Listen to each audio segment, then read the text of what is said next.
temperature up because the cat almost took a bath a second ago. The cat is fast.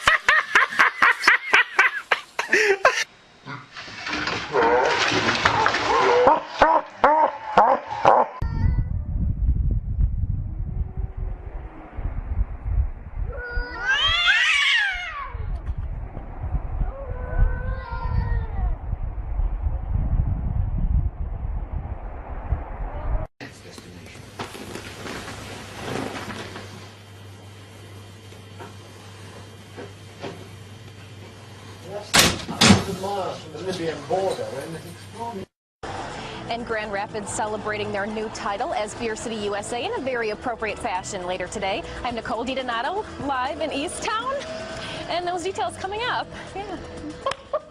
Oh my goodness. That's a way to start a Thursday, Nicole. Grand Rapids beat out places like St. Louis, Chicago, even Milwaukee. So yeah, that's the latest we have here in East Town. Nicole DiDonato, Fox 17 News. Oh my goodness.